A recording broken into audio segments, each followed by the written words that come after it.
আজকের এই মাহফিল বড় শালগড় উত্তরপাড়া হিলফুল ফুজুল সংগঠনের উদ্যোগে এটি দ্বিতীয় বার্ষিক তাফসিরুল কোরআন মাহফিল। স্থান মুজাফফর হোসেন সরকারি প্রাথমিক বিদ্যালয় মাঠ। প্রতিটা যুবকের গায়ে দেখছি এক কালারের পাঞ্জাবি। এটার দ্বারা বোঝা যায় যুবকদের মধ্যে ইউনিটি আছে। কথা ঠিক কি না? ইউনিটির অভাবে অনেক কিছু নষ্ট হয়ে যায়। আল্লাহ রাব্বুল আলামিন নামাজ কায়েমের ব্যাপারে বলেছেন, তোমরা নামাজ কায়েম করো। রোজার ব্যাপারে বলেছেন, কুতিবা আলাইকুমুস সিয়াম, তোমাদের জন্য আমি রোজাকে ফরজ করছি, তোমরা রোজা রাখো, মানে সিয়াম রাখো। হজের ব্যাপারে আল্লাহ পাক বলেছেন, তোমরা হজ করো আল্লাহ এবং আল্লাহর জন্য, ওমরা করো কার জন্য? আল্লাহর জন্য। কিন্তু একটা জায়গায় আল্লাহ বললেন, আন আকিমুদ্দিন ওয়ালা তাতাফাররাকু, তোমরা দিন কায়েম করো কিন্তু বিচ্ছিন্ন হইও না। তার মানে বোঝা গেছে দিন কায়েম করতে গেলে বিচ্ছিন্ন হইলে দিন কায়েম করা যাবে না। আমরা মনে করছিলাম বাংলাদেশে এবার বোধহয় দিন কায়েমের একটা সুন্দর পরিবেশ তৈরি হয়েছে, সবাই বোধহয় একসাথে থাকবে। কিন্তু এখানেও শয়তান একটা ডুস মারছে। কথা ঠিক কিনা? বিচ্ছিন্নতার ব্যাপারে ম্যাক্সিমাম সময় মানুষেরা হেরে যায়, শয়তান জিতে যায়।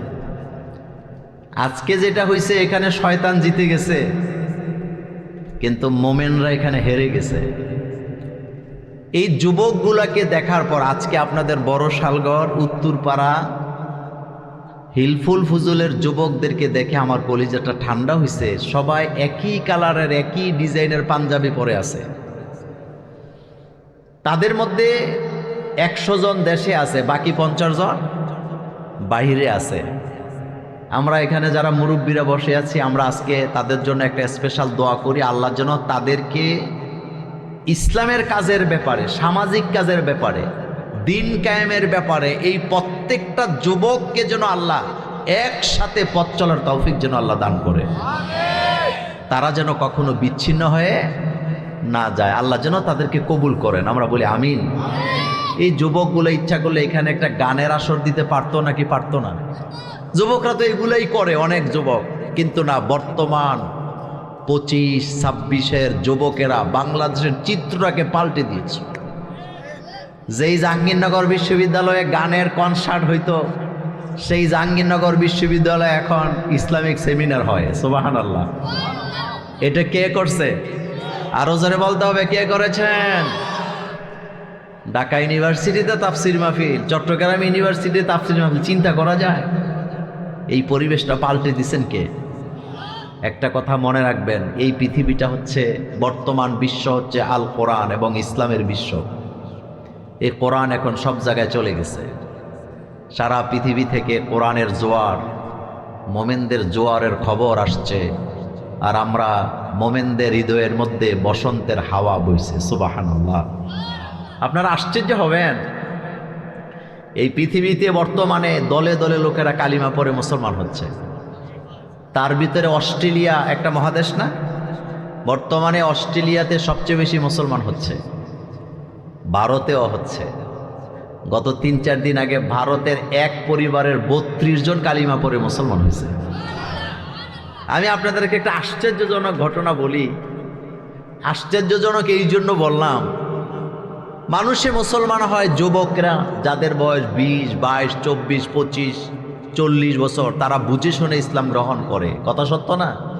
কিন্তু জাপানে ঘটছে আরেকটা আশ্চর্যজনক ঘটনা। জাপানের 4 বছরের একটা বাচ্চা, কয় বছর? 4 বছরের বাচ্চা, বৌদ্ধিস্ট ধর্মে তার মা বাপ ছিল বৌদ্ধিস্ট। মাত্র 4 বছর এই বাচ্চা ধর্ম বুঝে কি? এই বাচ্চা আদালতে গিয়ে আপিল করে কালিমা পড়ে মুসলমান হয়েছে।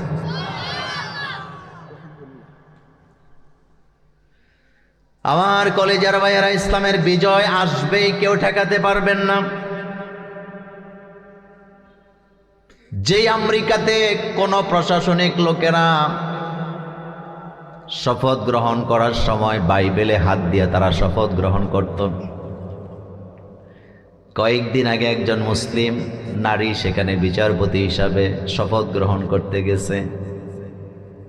তিনি সাফ জানায় দিয়েছে, আমি জাতে মুসলমান, আমার কাছে কোরআনের চেয়ে গুরুত্ব অন্য কোনো কিতাব বহন করে না। তবে অন্য অন্য কিতাবের প্রতি আমরা ঈমান আনি, কিন্তু আমাদের কাছে সবচেয়ে দামি হলো কোরআন। আমি বাইবেলে হাত দিয়া আমেরিকার বিচারপতির শপথ গ্রহণ করতে পারবো না, বরং আমাকে যদি শপথ পড়াতে হয় আল্লাহর কোরআন লাগবে। অনেকে মনে করেছিল হয়তো তার শপথ গ্রহণ হবে না, কারণ তিনি যে কোরআন চাইছে এটা তো আমেরিকার আইনে নাই। কিন্তু সেখানে যারা ছিলেন দায়িত্বশীল তারা বললেন, তাকে যদি শপথ পড়ানো না হয় একজন মেধাবীকে অমূল্যায়ন করা হবে, মূল্যায়ন করা হচ্ছে না। সুতরাং এত মেধাবী মানুষকে আমরা বিচারপতি থেকে হারাতে চাই না, কোরআন নিয়ে আসো।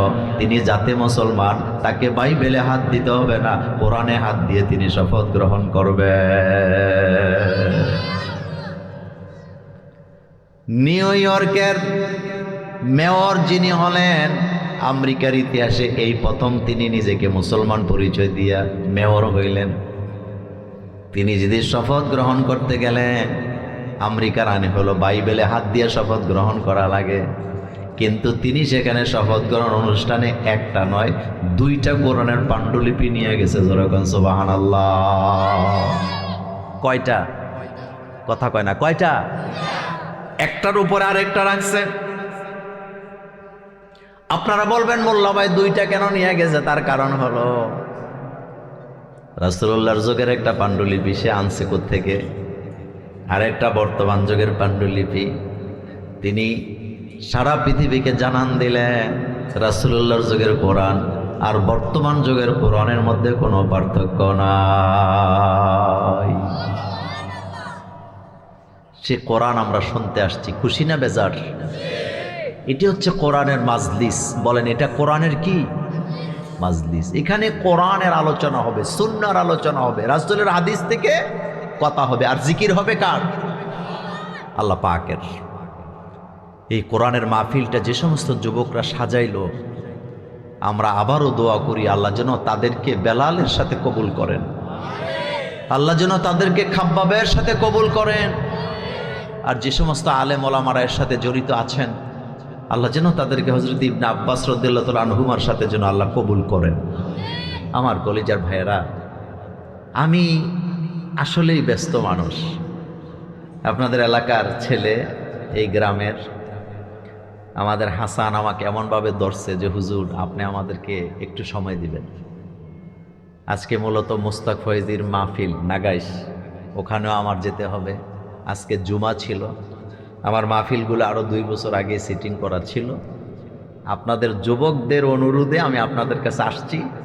তা আমি ভূমিকা আর না দিয়ে আমি সরাসরি আলোচনায় যেতে চাই।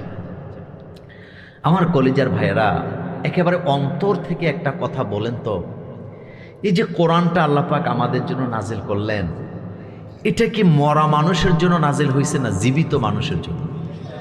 একটু জোরে বলবেন। জীবিত। মরা মানুষের কি কোরআনের কোনো দরকার আছে? নাই। আর দুনিয়া মাজরাতুল আখেরা, দুনিয়াটা হইল আখেরাতের খেতি বাড়ি। এখানে চাষ করবেন, ওখানে ভোগ করবেন। সুবহানাল্লাহ করবেন। চাষ করবেন এখানে, ভোগ করবেন ওখানে। কোন ব্যক্তি যদি কবরে বসে বসে 100 খতম কোরআন পড়ে, একটা সওয়াবও তাকে দেওয়া হবে না, কারণ ওই জায়গাটা চাষাবাদের জায়গা না। কিন্তু এই ব্যক্তিটাই যদি দুনিয়ায় থাকা অবস্থায় আল্লাহর কোরআনের একটা অক্ষর তেলাওয়াত করে, একটা অক্ষরের বিনিময়ে 10 নেকি আছে না? না।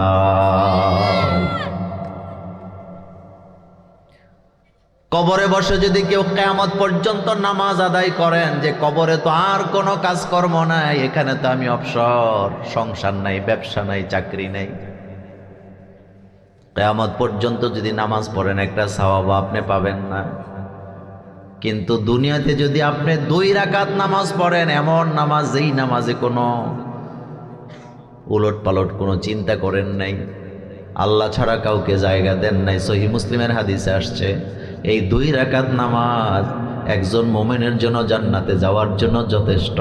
এই কথা রাসূলুল্লাহর বাণীতে আছে না না? দুনিয়াতে চাষ করবেন, দুনিয়াতে জিকির করলে সওয়াব আছে না নাই? সুবহানাল্লাহ, আলহামদুলিল্লাহ, লা ইলাহা ইল্লাল্লাহ। আবেগ দিয়ে বলেন সুবহানাল্লাহ, আলহামদুলিল্লাহ, লা ইলাহা ইল্লাল্লাহ। জোরে সুবহানাল্লাহ, আলহামদুলিল্লাহ, লা ইলাহা। প্রত্যেকটা জিকিরে জিকিরে প্রত্যেকটা অক্ষর অক্ষরে সওয়াব আছে না না? আমার কলেজের ভাইয়েরা, দুনিয়া হলো আখিরাতের খেতি বাড়ি। এখান থেকে চাষ করে যাবেন। বাংলাদেশের ছেলেরা সৌদি আরব যায়, যায় কি যায় না? অনেকগুলা ভিসার মধ্যে তাদের একটা ভিসা হলো মাজরা ভিসা। জোরে কন্যা কি ভিসা? আমাদের এলাকার এক মুরব্বী আমার হাত ধরে কয়, মোল্লা হুজুর দোয়া করেন, আমার ছেলেটা সৌদি আরবের পবিত্র জায়গার ভিসা পাইছে। তাই আমি বললাম দোয়া করি আল্লাহ যাতে বারাকা দেয়। এবার উনি কয় দোয়াটা বেশি করে করেন, আমার ছেলে মাজরা ভিসা পাইছে। তা আমি গেলাম মাজরা ভিসা কি আপনি বুঝেননি? কয় না বুঝি না, তবে বড় কিছু হবে। কথা সত্য না? মাজরা মানে কি? কথা কয় না, খেতি বাড়ি। মাজরা মানে কি? খেতি বাড়ি, চাষ করা। কয় বড় কিছু হবে। বাংলাদেশের পোলা সৌদি আরবে গেছে, তো সৌদি আরবের ভাষা তো বুঝে না, আরবি। মার কাছে ফোন দিছে, মা বলতেছে বাবা কেমন আছিস, কিভাবে দিনকাল কাটে? আম্মা কোন দেশে আইলাম। সব কথা আরবি, শুধু আজানটা বাংলায় দেয়। আজান কি বাংলা না আরবি? কিন্তু বাংলাদেশে যে শুনছে, ওর কাছে মনে হয়েছে এটা কি বাংলা। সব আরবি, শুধু আজানটা কিসে দেয়? মুরব্বী বলতেছে বেশি করে দোয়া করেন, ছেলেটা মাজরা ভিসা পাইছে। তো মাজরা কি? আমি বললাম মাজরা কি বুঝেন? কয় না হুজুর সেটা তো বুঝি না, তবে বড় কিছু হবে। আমি কে মাজরা মানে হলো খেতি বাড়ি করা। এখন আপনারা যারা বসে আছেন বলেন তো, এই দুনিয়াটা আখেরাতের কি? খেতি বাড়ি। কথা বলেন কি? তো চাষ কি আপনি এখানে করবেন না ওখানে যেয়ে করবেন? এখানে করবেন। ভোগ করবেন কোথায়? ওখানে। এখান থেকে চাষ করে যাওয়া লাগবে। নামাজ এখানে পড়তে হবে, রোজা এখানে রাখতে হবে, হজ এখানে করতে হবে, যাকাত এখানে দিতে হবে, জিকির এখানে করতে হবে, কোরআন এখানে পড়তে হবে, কোরআনের আন্দোলনও এখানে করতে হবে, দিন কায়েমটাও জমিনে থাকতে করতে হবে। মরার পরে দিন কায়েমের আর কোনো সুযোগ না। দিন কায়েম কোথায় হবে? এখানে হবে। আন আকিমুদ্দিন, এখানে দিন কায়েম করবা। আমার কলেজের ভাইয়েরা, কোরআনের ব্যাপারে কথা বলছিলাম। কোরআন জীবিত মানুষের জন্য আল্লাহ নাযিল করেছেন। আল্লাহ পাক বলছেন তাহা মা আনজালনা আলাইকাল কুরআনা লিতাশকা। হাবিব, এই কিতাব আপনার প্রতি আমি নাযিল করেছি, আপনি ক্লেশে পড়ে যাবেন, অভাবগ্রস্ত হবে, ক্ষতিগ্রস্ত হবেন। এই জন্য তো কোরআন নাজিল করি নেই। আমি কোরআন নাজিল করেছি আপনার উম্মতের ভাগ্যের পরিবর্তন করার জন্য। এই কথার দ্বারা বোঝা যায় এই মানুষের ভাগ্যের পরিবর্তন হবে না ততক্ষণ, মানুষগুলা কোরআন দিয়ে জীবন চালাবে না যতক্ষণ। আমার কলেজের ভাইয়েরা, যুবকের আমাকে একটা বিষয় দিয়েছিলেন, ওই বিষয়টার উপরে আমি আলোচনা করব। যেহেতু বেলাল ভাইয়ের আলোচনাটা আমি শুনছি, তিনি ওই ব্যাপারে কিছু কথা বলে গেছে, আমি কয়েকটা ব্যাপারে কথা বলবো। আমার কলেজের ভাইয়েরা, এটা মেরাজের মাস। রাসূলুল্লাহকে আল্লাহ মেরাজে নিলেন। নবীজি বলেন আমাকে উম্মে হানির ঘর থেকে বের করা হলো, জমজম কূপের কাছে নিয়ে যাওয়া হলো, আমার সিনাকে কাটা হলো, সেখান থেকে আমার কলব বের করে পাত্রের মধ্যে রাখা হলো, জমজমের পানি দিয়ে ধৌত করা হলো। লম্বা হাদিস, আমি ওইটাও বলবো না। নবীজি মেরাজ থেকে যখন আসলেন, আসার পরে আমাদের জন্য আল্লাহ রাসূল 14টা শিক্ষা নিয়ে আসছে। জোরে বলেন কয়টা? 1 নাম্বার শিক্ষার মধ্যে ছিল লা তাজআল মা'আল্লাহি ইলাহান আখার ফাতাকউদা মাজমুমান মাখযুলা। আল্লাহ পাক বলছেন লা তাজাল মা আল্লাহি ইলাহান আখার, ইলার সাথে নতুন ইলা যোগ করা যাবে না, পুরান ইলা যোগ করা যাবে না। ইলাকে এককভাবে রাখতে হবে। ইলার সাথে যারা ইলা যোগ করে তারা কাফের, তারা মুশরিক। এটা কার কথা? কথাগুলো মনোযোগ দিয়ে শুনবেন। মনোযোগ না দিলে কিছু কিছু কথা বুঝবেন না, আপনার কাছে প্যাচ লেগে যাবে। আমার কলিজার ভাইয়েরা, মক্কায় আবু জাহিলকে আমরা কাফের হিসাবে চিনি নাকি চিনি না? চিনি। কিন্তু আবু জাহিল মক্কায় যাইতো, হজ করত। আবু জাহিল আল্লাহকে রিজিক দাতা মানত। আবু জাহিল আল্লাহকে জীবনদাতা মানত। আবু জাহিল আল্লাহকে মরণদাতাও মানত। কিন্তু আবু জাহিল্লায় আমার আল্লাহকে ইলা মানত না, যার কারণে তাকে কাফের বলা হলো। তার কপালে জাহান্নাম আছে না? না। আবু জাহিলের বাড়ি কিন্তু কাবার কাছাকাছি ছিল। আবু জাহিলের কিন্তু দাড়িও ছিল, পাগড়িও ছিল, লম্বা জুব্বাও ছিল। কিন্তু তাদের কাছে একটা যুক্তি আছিল, যেই মূর্তিগুলো আমরা কাবার ভিতরে রাখছি, এই মূর্তিগুলো তো সাধারণ মূর্তি না, এগুলো তো এক একটা দেবতার নামে মূর্তি। আর রবের সাথে, আল্লাহর সাথে এই দেবতারগুলার সম্পর্ক ভালো ছিল। আমরা যদি তাদেরকে কাবা করে রাইখা তাদের সহ মিলে যদি আল্লাহরে ডাকি, আল্লাহ বেশি খুশি হবে। এই কারণে তারা কাফের, এই কারণে তারা জাহান্নামী, এই কারণে তাদের দোয়া কবুল করেন নাই কে?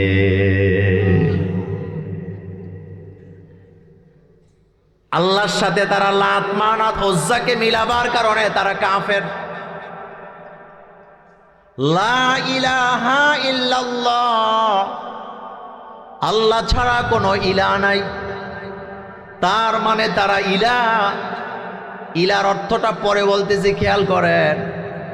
আল্লাহকে একা মানতে তারা ইলা রাজি ছিল না, যার কারণে তারা কাফের।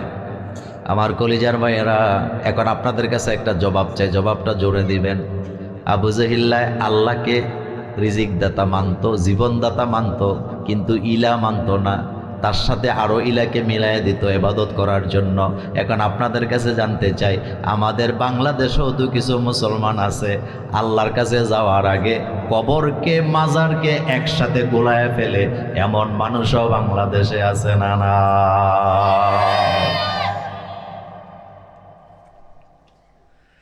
আল্লাহ আমাদেরকে কেন সৃষ্টি করলেন? আল্লাহ পাক বলছেন, ওমা খলাকতুল জিন্না ওয়াল ইনসা ইল্লা লিয়াবুদুন। দুইটা জাতিকে আমি আমার গোলামি করার জন্য সৃষ্টি করেছি। খেয়াল করেন, গোলামি মানে কি? যেটা করলে আল্লাহ খুশি হয় এটা গোলামি, যেটা করলে আল্লাহ নারাজ হয় সেটা নাফরমানি। মনোযোগ আছে না আপনাদের? নামাজ পড়তে বলেছে কে? নামাজ পড়লে খুশি হয় কে? নামাজের কথা আল্লাহ বলেছেন, নামাজ পড়লে আল্লাহ খুশি হয়, এটা ইবাদত। নামাজ ছেড়ে দেওয়াটা আল্লাহর নাফরমানি। হালাল পথে ব্যবসা করতে আল্লাহ বলেছেন, হালাল পথে ব্যবসা করা আল্লাহর ইবাদত। ব্যবসার মধ্যে ঝামেলা করা এটা নাফরমানি। মানুষকে ভালো বুদ্ধি দেওয়া এটা আল্লাহ খুশি হয়, এটা আল্লাহর ইবাদত। মানুষকে কুবুদ্ধি দেওয়া এটা আল্লাহর নাফরমানি। মানুষকে কুবুদ্ধি দিয়া বাইয়ে বাইয়ে ঝগড়া লাগায় রাখে, সমাজে সমাজে পাড়ায় পাড়ায় গন্ডগোল লাগায় রাখে, এমন মানুষ আমাদের শালগড়ে এক দুইজন নাই।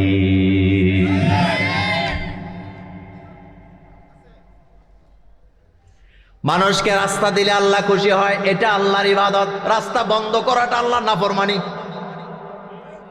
কিন্তু খেজুর কাটা দিয়া, তাল গাছ দিয়া, বেল গাছ দিয়া সমানে রাস্তা বন্ধ করে রাখে, মানুষকে চলার জন্য রাস্তা দেয় না, এমন মানুষ আমাদের শালগড়ে নাই।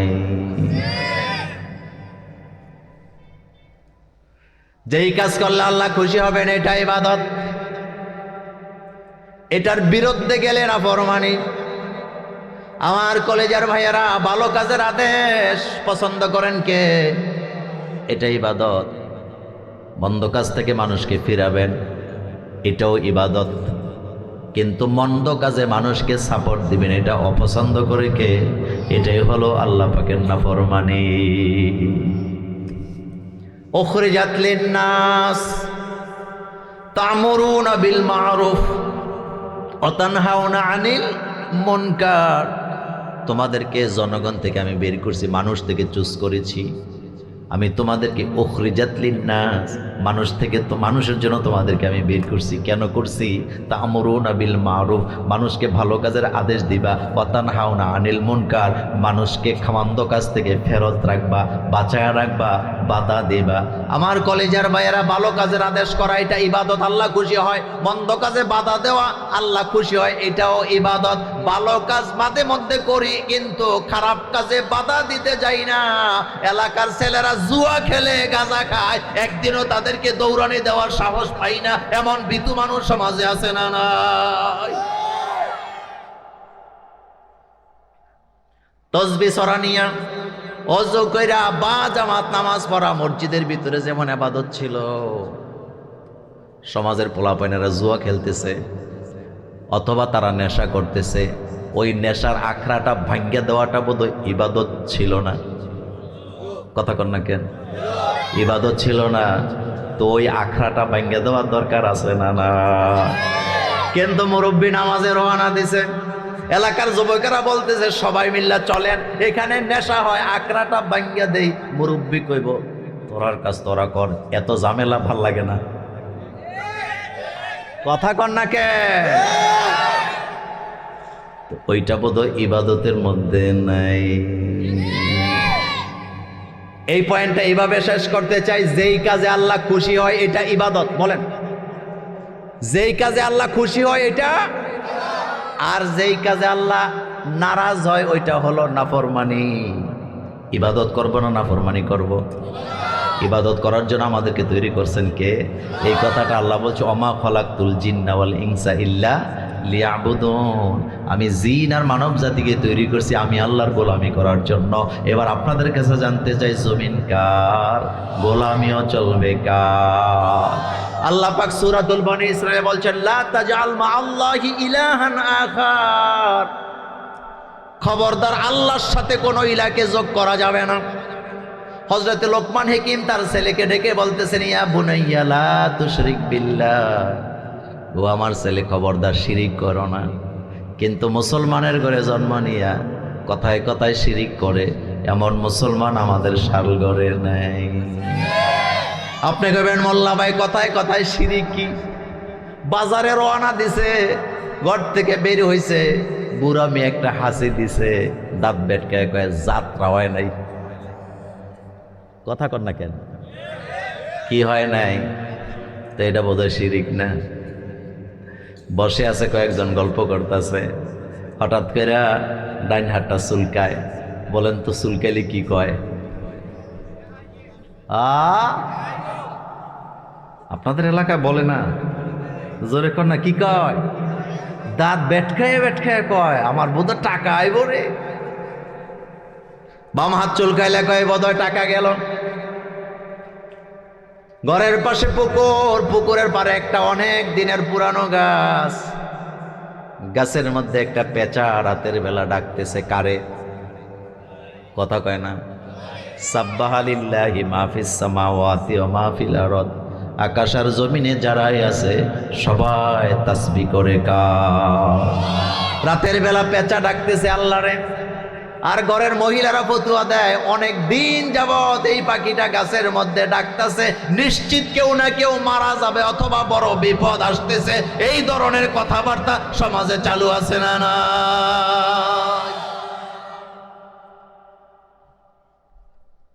এগুলি হলো কথা শিরিক। জোরে বলেন কিসের শিরিক?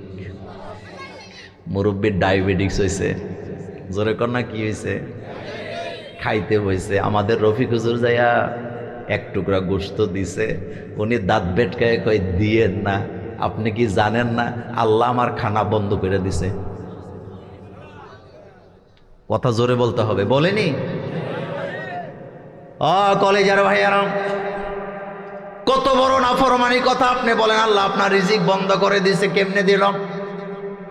হযরত আইয়ুব আলাইহিস সালাম 18 বছর অসুস্থ। জোরে বলেন কয় বছর? 150। ওয়া আইয়ুব ইয নাদা রাব্বাহু আন্নী মাসানিয়া দুররু ওয়া আনতা আরহামুর রাহিমিন। 18 বছর অসুস্থ থাকার পরে বলতেছে আল্লাহ আপনি তো রহমান, আপনি তো রহমান, আপনি দয়ালু। 18 বছর অসুস্থ থাইকা বলতেছে আল্লাহ আপনি দয়ালু, আপনি রহমান, আর আপনার ডায়াবেটিস হয়েছে শুননা আপনি আল্লাহরে আসামির কাঠগড়ায় দাঁড়া করায় বলতেছেন আল্লাহ আমার রিজিক বন্ধ করে দিছে। এই কথার মধ্যে নাফরমানি আছে না? না।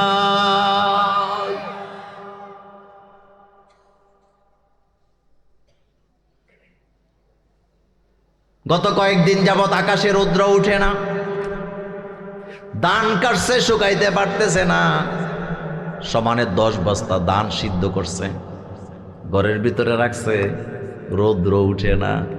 এখন মহিলারা আল্লাহরে আর আল্লাহর আকাশে গালাগালি করে, এমন মহিলা আমাদের শালগড় এলাকায় না। আমি একদিন নিজে শুনলাম এক মহিলা বলতেছে আল্লাহর আকাশ বোধহয় ছিদ্র হয়ে গেছে। আল্লাহ বলতেছে হাল তারা মিন ফুতুর, তুমি কি আমার সৃষ্টির মধ্যে কোনো ছিদ্র পাও? আর হে ঘোষণা দিতেছে আল্লাহর আকাশ কি হয়ে গেছে? নাফরমানি। বলেন কি? মেয়ে বিয়ে দিছে, বিকাল বেলা মেয়েরে বিদায় দেয়, মেয়ের হাজবেন্ড দাঁড়াই আছে, সবাই শাশুড়িরা সবাই সালামি দেয়। এবার বিদায় বেলা মেয়ের বাবা, মেয়ের মা ছেলের বাবারে, ছেলের ডাইকা সামনে আইনা মেয়ের হাত ধইরা এইটা হাতটা এভাবে নিয়া ওই ছেলের বাপের হাতের মধ্যে দিয়া কয় উপরে আল্লাহ নিচে আপনি, আপনার হাতে আমার মেয়েটা উঠাইয়া দিলাম। এই কথা বলার মতো লোক এই সমাজে নাই। মানে উনি বুঝাইতেছে উপরে আছে মেয়ের জন্য, আল্লাহ নিচে বিড়িখুর।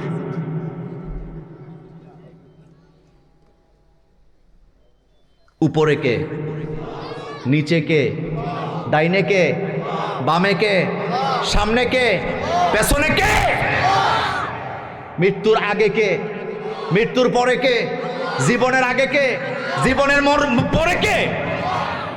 তো তোমার কাছে মেয়ে শ্বশুর এলো কেমনি? পাগল কোথাকার। আমাদের ভরসা কার প্রতি? আরো জোরে বলতে হবে, আল্লাহর প্রতি বিশ্বাস নাই। চট্টগ্রামের পাগলা জাহাঙ্গীর পরীক্ষার্থী কয়ডারে নিয়ে মাজারে গেছেনি?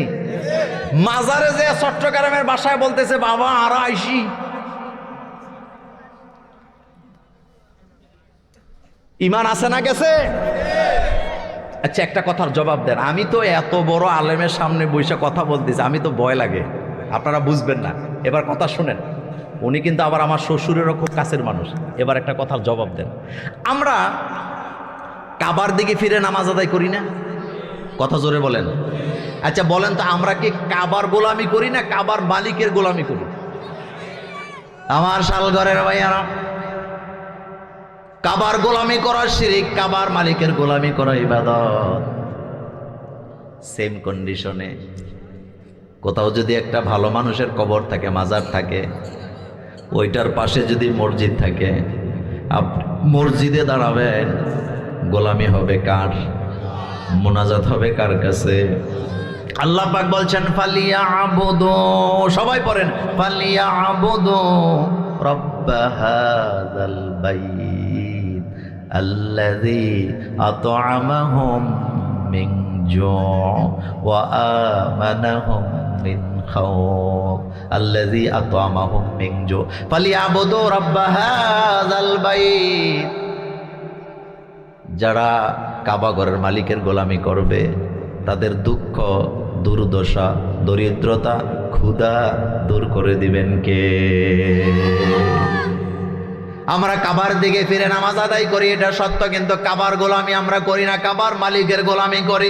মসজিদের ভিতরে ঢুকে আমরা সেজদা দেই, এটা ঠিক, কিন্তু মসজিদকে আমরা সেজদা দেই না, বরং মসজিদের মালিক যিনি সেই আল্লাহর জন্যই সেজদাটা আমরা দেই।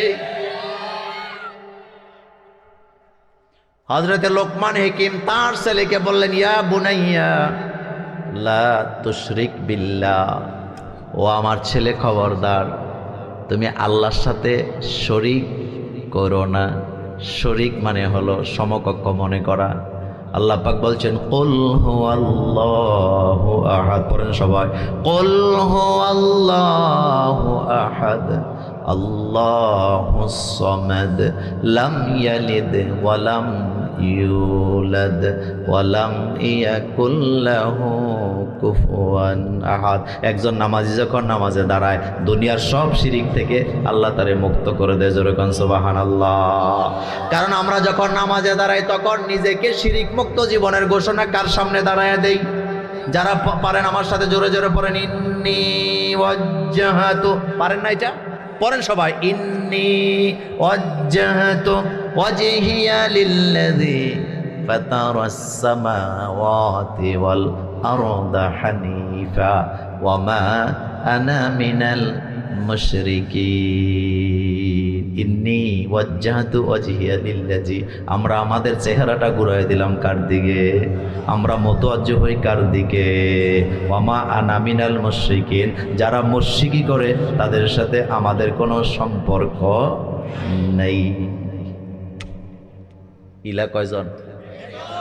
ইলা কয়জন? নাম কি? এটাই হলো লা ইলাহা ইল্লাল্লাহ। বলেন লা ইলাহা, লা ইলাহা ইল্লাল্লাহ মুহাম্মাদুর রাসূলুল্লাহ। এই পয়েন্টটা এখানে শেষ করতে চাই। গোলামি করতে হবে কার? সেজদা দিতে হবে কাকে? কোনো কিছু চাইতে হলে চাইতে হবে কার কাছে? সব কিছুর মালিককে। তো যে মালিক তার কাছেই তো চাইবেন। যে মালিক না তার কাছে চাওয়া উচিত। একটা দৃষ্টান্ত দেয়, মনে করেন এই যে মাইকটি, আমার সামনে এতগুলো মাইক্রোফোন আছে। আপনি যদি আমার কোন মোল্লা হুজুর, মোল্লা ভাই আপনি তো এগুলো দিয়ে ওয়াজ করেন, আমার একটা দিয়ে এলাম, তো আমি এটা দিতে পারবো? কারণ এটার মালিকানায় আমি নাই। কিন্তু এই যে আমার হাতে একটা আংটি আছে, ঘড়ি আছে, যদিও চাইতেন না জানি, এমনি কই আর কি, চাইেন না। আবার যদি বলেন যে মোল্লা ভাই আপনার ঘড়িটা আমাকে দেন, আমি এটা দেওয়ার যোগ্যতা রাখি নাকি রাখি না? ক্ষমতা রাখি না, কারণ এটার মালিকানায় আমি। এখন বলেন তো পৃথিবীতে যা কিছু আছে সব কিছুর মালিকানায় কে? আরো জোরে বলতে হবে কে? তো আল্লাহ যদি মালিকানা হয় আল্লাহর কাছে না চাইবা, মাজারে যে চাও কোন সাহসে বেড়াবে? তুমি যে মাজারে যে চাও, মাজারওয়ালার মালিকও তো আমার আল্লাহ।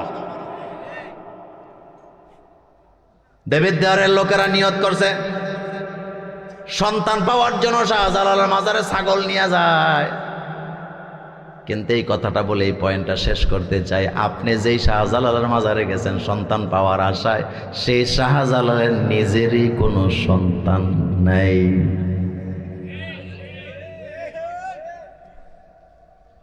তা আপনি চাইবেন কার কাছে?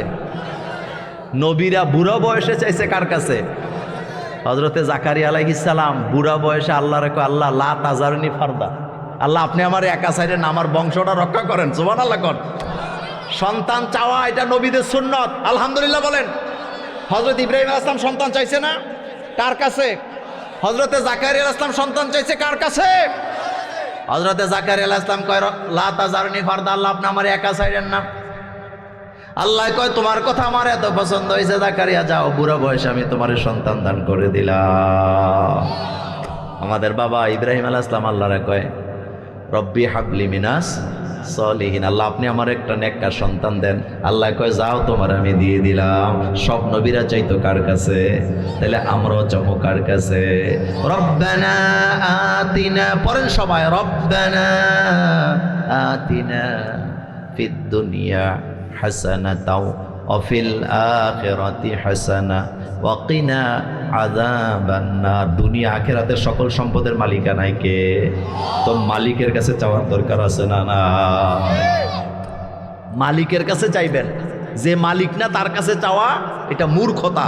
এটা কি মূর্খতা? আপনি রবের কাছে চাইবেন। আমাদের রব কি মানে কানা নাকি? কানে শোনে না আমার রব?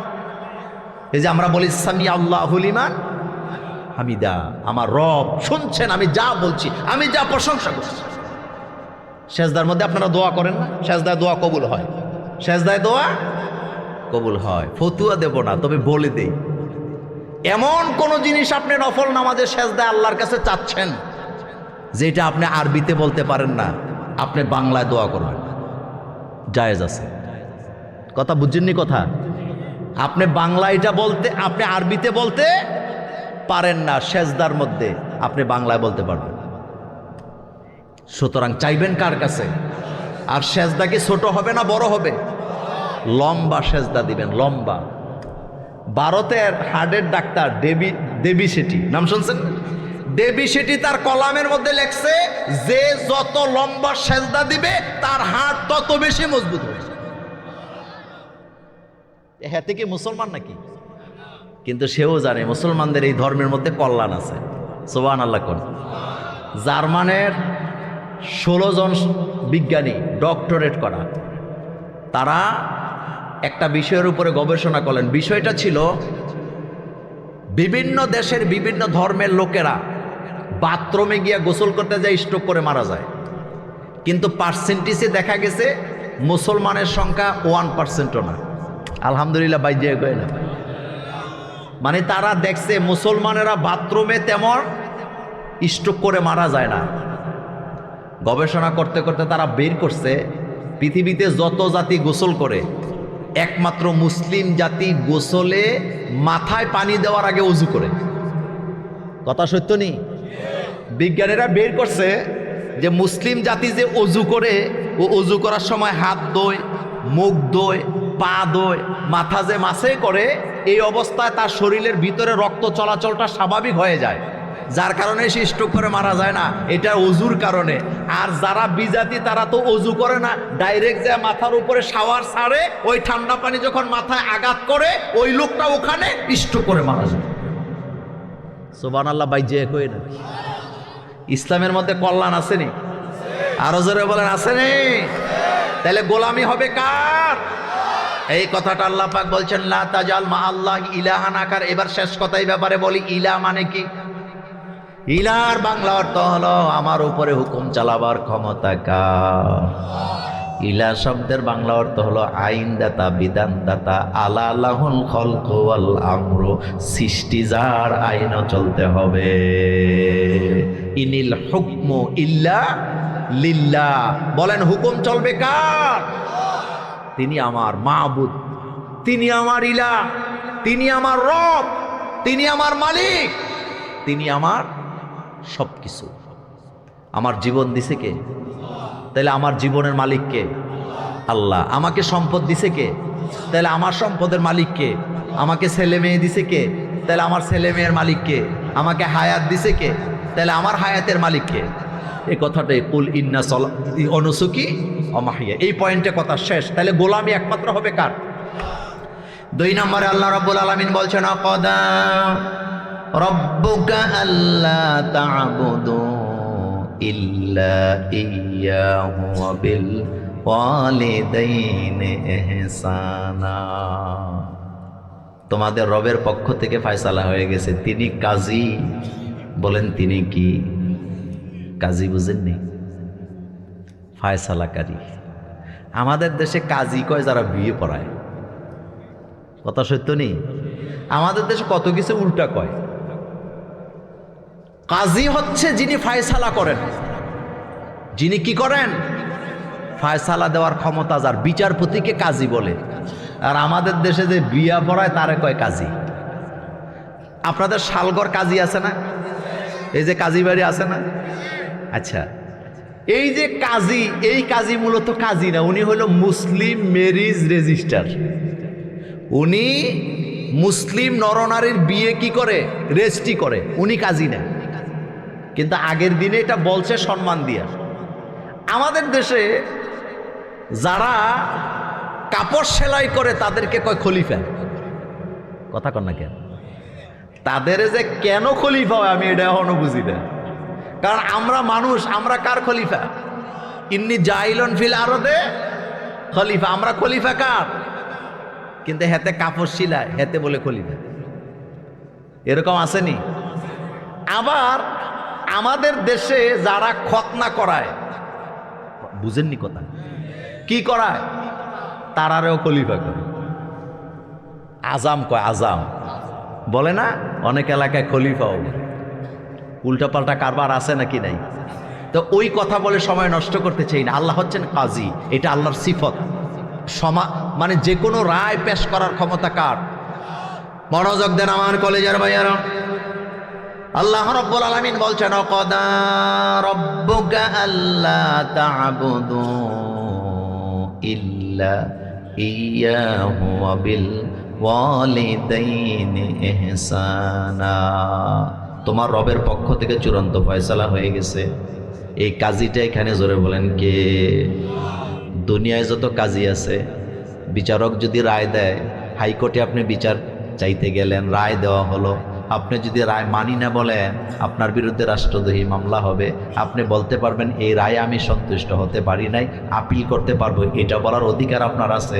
কিন্তু বিচার মানি না এ কথা বলার অধিকার আপনার নাই। আমার কলেজের ভাইরা, দুনিয়ার বিচারপতি যদি বিচারে রায় দেওয়ার পরে, ফয়সালা দেওয়ার পরে না মানলে যদি রাষ্ট্রদ্রোহী মামলা খাওয়া লাগে, আর এই আয়াতে রায়টা দিয়েছেন এমন একজন, তিনি আমার রব। আল্লাহর রবের রায় না মানলে জাহান্নাম কপালে আছে না নাই? রায়টাকে এবার শুনুন। আল্লাহ পাক বলছেন ওয়াকাদা রাব্বুক আল্লা তা'বুদু ইল্লা ইয়াহু ওয়া বিল ওয়ালিদাইনি ইহসানা। তোমার রবের পক্ষ থেকে চূড়ান্ত ফয়সালা হয়ে গেছে। তোমার রবের গোলামি করার পরে তুমি তোমার মা বাপের প্রতি ইহসান করা লাগবে, মা বাপের খেদমত করা লাগবে, মা বাপের খোঁজখবর নেওয়া লাগবে, খেদমত করতে হবে মা বাপের। তার মানে বোঝা গেল আল্লাহর পরেই মা বাপের দায়িত্ব পালন করা লাগবে। এটা কার কথা? কথা লম্বা করব না, একটা কথার জবাব দেন। রাসূল বলেছেন হুমা জান্নাতুকা ওয়া নারুকা, এই দুইটা হলো তোমার জান্নাত, এই দুইটা হলো তোমার জাহান্নাম। আমাদের বাম পাশে বসা আমাদের সভাপতি, আমার বাম পাশে বসা মুফতি রফিকুল ইসলাম সাহেব, হাজার হাজার আলেমের উস্তাদ, অনেক সম্মানিত ব্যক্তি, একটা কামেল মাদ্রাসার তিনি ফকি, প্রধান ফকি। তিনি মাসালা পড়ায়, তিনি মাসালা দেয়, তিনি ফতুয়া দেয়। হাজার হাজার আলেমরে তিনি তিনি ওস্তাদ হইয়া আলেম বানাইছে। এখন আপনাদের কাছে জানতে চাই, ওনার সম্মান আছে না নাই? উনি এই চেয়ারটাতে বসে আছে। আর আপনাকে যে জন্ম দিছে আপনার আব্বা, উনি কৃষিকাজ করে, আপনার আম্মা মানুষের বাড়িতে কাজ করে। জানতে চাই আমাদের সভাপতি মাওলানা রফিকুল ইসলাম সাহেব যতই সম্মানিত হোক, আপনার জান্নাত রফিকুল ইসলাম সাহেবের কাছে নাকি আপনার কৃষক আব্বার কাছে? আরো জোরে বলেন। কাবা শরীফের ইমাম যত সম্মানিত হোক না কেন, আমাদের কারো জান্নাত কাবা শরীফের ইমামের কাছে নাই। বাংলাদেশের যত বড় আলেম হোক, বাইতুল মুকাররমের খতিব হোক না কেন, তার কাছে আমার জান্নাত নাই। কোন পীরের কাছে আমার জান্নাত নাই।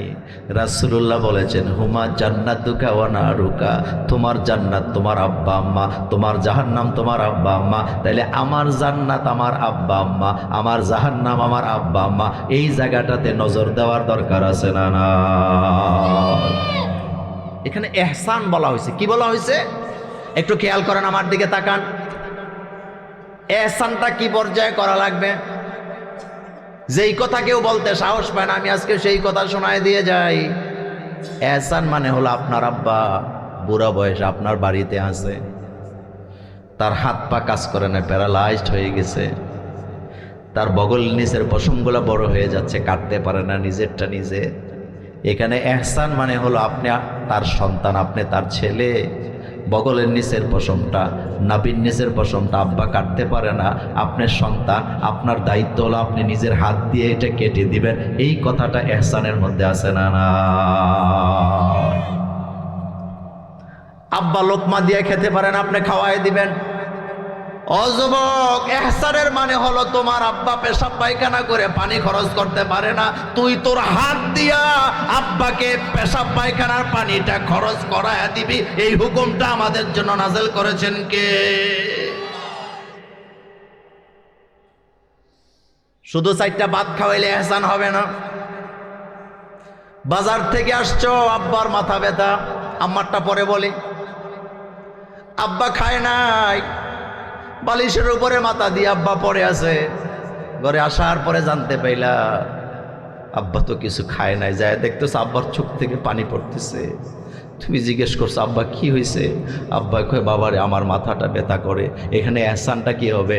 আব্বার মাথাটা টিপলে এহসান হবে না, বরং তোমার দায়িত্ব হলো ওষুধ আনবা, দোকানে যাবা, মাথা ব্যথার ওষুধ কিনবা, মাথা ব্যথার ওষুধ নিয়ে বাড়িতে যাবা, নিজের হাতে আব্বারে খাওয়াইয়া, আব্বাকে নিজের হাতে ওষুধটা খাওয়াইয়া শোয়াই দিবা, এটার নাম এহসান। কারণ আল্লাহ পাক বলছেন ইম্মা ইয়াবলুগান্না ইনদাকাল কিবারা আহাদুহুমা আও কিলাহুমা ফালা তাকুল লাহুমা উফফিন ওয়ালা তানহারহুমা ওয়া কুল লাহুমা কাওলান কারীমা আখফিদ লাহুমা জানাহাজ যুল্লি মিনার রাহমা ওয়া কুর রাব্বিরহামহুমা কামা রাব্বায়ানি সগীরা। মা বাপের জন্য দুইটা ডানা বিছায়া দাও, এটা কার হুকুম? দুইটা ডানা মানে কি? পাখির ডানা কয়টা? আরো জোরে কর না। একটা থাকলে আরেকটা নাই, উঠতে পারবো নি। আমাদের দেশে একটা পাইছে, মা বাপের ওয়াজ করলেই মা বাপের খেদমত করে। তো খেদমতের ব্যাখ্যাটা কি? এখানে আল্লাহ পাক বলছেন এহসান করো। এহসানের বাংলা অর্থ হলো তোমার মা বাবার যাবতীয় যত প্রয়োজন আছে সব তুমি পালন করো, এটা এহসান। এটা কি? খালি লবণ দেওয়া, মাঝে মধ্যে দুইটা বিস্কিট আর চা দিয়ে ভিজিয়ে খাওয়ার নামে এহসান না। এহসান মানে হলো গোসল করতে পারে না, গোসল করায় দিবা, বিছানায় পেশাব পায়খানা করে ভরায় ফেলে, দৌত করবা তুমি নিজের হাতে, এটার নাম এহসান। শুধু তাই নয়, আব্বা এখন বুড়ো হয়ে গেছে, কানে শোনে না, কথা বলতে পারে না, একটা জিজ্ঞেস করলে আরেকটা বলে, তুমি এখানে রাগ করতে পারবা না, কারণ আল্লাহ পাক বলছে ওয়ালা তানহারহুমা, এই দুই জায়গায় দমকা দমকি চলবে না। কষ্টের জ্বালায় বলি অনেকে রাগ করে, জান্নাত ঘরের বিছানায় পড়ে আছে, বাবার জন্য একটা ঔষধ কিনা দিতে পারে না, ল্যাংটা বাবার দরবারে, গাঞ্জা বাবার দরবারে খাসি নিয়ে বছরে বছরে যায়, এমন বেয়াদব আছে না? না,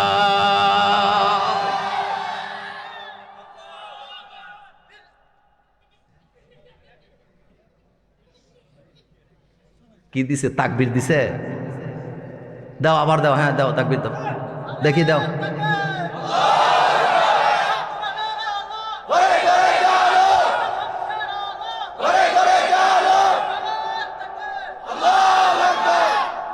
জগন্নাথ বিশ্ববিদ্যালয়ে তাকবীর একটা দিয়া ফেস লাগাইছে না? আসলে পেস লাগায় নাই, তাকবীর দিয়া সে তার বিজয়টাকে ছিনায় নিছে। আমি বলি ভারতের মুস্কানের তাকবীর আর জগন্নাথ কি বলে, জগন্নাথের শান্তার তাকবীরের মধ্যে কোনো পার্থক্য নাই। ভারতের মুস্কান যেমন তাকবীর দিয়া সারা পৃথিবীকে কাঁপা দিছে, শান্তাও সারা বাংলাদেশকে কাঁপা দিছে। কারণ এই তাকবীর কার? আচ্ছা বলেন তো, নামাজ পড়ার কথা কে বলছে? রোজা রাখার কথা কে বলছে? তো তাকবীর দেওয়ার কথা কে বলছে? না, এটা আল্লাহ বলে নাই, এটা আল্লাহ বলে নাই, এটা দলের লোকেরা বলছে। আপনার মাথা ঠিক আছে? অরব্বাকা ফাকাব্বির বলেন, অরব্বাকা ফাকাব্বির। এটা দ্বিতীয় ওহী। প্রথম ওহী হচ্ছে ইকরা বিসমি রাব্বিকাল্লাযী খলাক, আর দ্বিতীয় পর্যায়ের ওহী হলো অরব্বাকা ফাকাব্বির। ইয়া আইয়ুহাল মুদ্দাসসির কুম ফাআনজির ওয়ারাব্বাকা ফাকাব্বির। তো তাকবীর কি আসতে হবে না জোরে হবে? তাকবীর কি আসতে হয় না জোরে হয়? দেখি জোরে একটা তাকবীর কে দেওয়াইতে পারে মানুষকে, দেখি। নারে তাকবীর, নারে তাকবীর, আল কোরআনের আলো, আল হাদিসের আলো, নারে তাকবীর। মা বাপের ব্যাপারে কথা বলছিলাম, কার ব্যাপারে? তাদের সাথে বেয়াদবি চলবে। এ অর্ডার কার? এটা তোমার জান্নাত। বলেন এটা তোমার কি? জান্নাত। ইম্মা ইয়াবলুগান্না ইনদাকাল কিবার, বুড়া বয়সে যদি একজন তোমার কাছে থাকে অথবা দুইজন, আও কিলাহুমা, অথবা দুইজন যদি থেকে যায়, ফালা তাকুল লাহুমা উফফিন ওয়ালা তানহারহুমা, এখানে দমকা দমকি চলবে না। এবার একটা গোপন কথা বলি, কথাটা বলা দরকার। সেটা হলো মা বাবার খেদমত করা তার নিজের সন্তানের উপরে ফরজ। কথা আগে শূন্য লইয়েন, আবার কই না যে মোল্লা ভাই ফেসলাকে দিয়ে গেছে, আগে শুনেন। প্রত্যেক সন্তানের উপরে মা বাবার প্রতি এহসান করা, খেদমত করা, এটা ফরজ। বলেন এটা কি? ফরজ। কিন্তু পুত্রবধূ যদি শ্বশুর শাশুড়ির খেদমত না করে, তারে পিড়াইয়া তালাক দেওয়া যাবে না, তবে তাকে নৈতিকতা শিক্ষা দিতে হবে। এটা তার নৈতিক দায়িত্ব। বলেন এটা তার নৈতিক দায়িত্ব। কিন্তু আমাদের দেশের সমস্যাটা কোন জায়গায়, আগে এটা শোনেন। সমস্যা গোড়ায় গলদ। গোড়ায় গলদটা কি জানেন? বউ একটা বিয়ে করায় আনছে, তো তা আনার পরে শ্বশুর শাশুড়ির দায়িত্ব ছিল পরের মেয়েটাকে নিজের মেয়ের মতো গ্রহণ করা, তার ভুলগুলাকে ক্ষমা করতে শিখা। কথা বুঝেননি আমার? তার ভুলগুলাকে কি করা? ক্ষমা করা। বউ মানুষ, ভুল করতেই পারে, ছোট মানুষ, আমারও তো মেয়ে আছে, তো আচ্ছা ভুল হয়েছে, সমস্যা নেই, এটা মাপ। আরেকটা ভুল হয়েছে, মাপ। আরেকটা ভুল হয়েছে, মাপ। কিন্তু না, প্রথম দিন থেকে শুরু হয় জাস্টিস। নতুন বধূ বিয়ে করায় আনছে, হাসলেও দোষ, না হাসলেও দোষ, কথা বললেও দোষ, না বললেও দোষ, খাইলেও দোষ, না খাইলেও দোষ। কথা সত্য নেই? নতুন বউ একটা বিয়ে করে আনছে, আনার পরে নতুন বউ তো পরিবেশ নতুন, সব নতুন, গ্রামের পাড়ার মহিলারা আসছে দেখার জন্য। মহিলা ওই বউ কোনো কথা কয় না, চুপচাপ বসে আছে। মহিলারা ডাইরেক্ট বলে ফেলে, কি বউ বিয়ে করে আনছে, কোনো কথাই কয় না, অহংকারের ঠেলায় বাসে না। আবার যদি বেশি কথা কয়, কয় কি বউ বিয়ে করে আনছে, শুধু কথা কয়, বাসাল একটা। বলে কি বলে না? যদি বেশি হাসে, কয় বেয়াদব, পাগল নাকি খালি হাসে। আর যদি না হাসে, কয় এটা গান্দ্রা মুখ্যা। যদি না খায়, কয় জমিদারের মায়ানি বিয়ে করাইছো, আমাকে খানা পছন্দ না, এই জন্য খায় না। আর যদি বেশি খায়, কয় সারছে কারবার, ডাইনি একটা ধরে লইছে। তো এই যে প্রথম দিন থেকে গুতাগুতি শুরু করছে, আবার নিজের মেয়ে যদি 100টা ভুল করে, মাফি মুশকিল। কথা সত্য নেই? তা আপনি এই কথাটা কেন চিন্তা করলেন না যে আমি এই বউটা যে আমি আনছি, আমার মেয়েটা তো আরেকজনের বাড়িতে চলে যাবে, আমার পুত্রবধূ তো চিরকাল আমার কাছে থাকবে, আমি যতক্ষণ পর্যন্ত তারা নিজের মেয়ের মতো বানাতে না পারবো, তার কাছ থেকে খেদমত পাওয়া আদৌ সম্ভব হবে না। রাগ করতেছেন আপনারা? কথা সত্য নেই? কিন্তু আপনি দেখবেন নিজের মেয়ে অন্য পোলাগুলোকে কথা কয়, বাজারে যায়, মার্কেটে যায়, ঘরে সর্দারি করে, মাতাব্বরি করে, পুরা গ্রাম গরম করে ফেলে, কোনো সমস্যা নাই, ফেরেশতা। কথা সত্য নেই? আর বউ একটু জোরে কথা বললে ফেলছে আর কি, পরের মেয়ে বুঝে না, এই কিয়ামত। বেয়াদব! নিজের মেয়ে রান্না পারেই না, কোনো দোষ নাই, আরেকজনের মেয়ের বিয়ে করায় আনছে পুত দিয়া, এখন রান্না করতে পারে না, এই জমিদারিছি। বলেনি কথাগুলো সত্য নেই? অথচ নিজের মেয়ে রান্না। কয়েকদিন আগে আমার আত্মীয় স্বজনের মধ্যে এরকম একটা ঘটনা ঘটছে।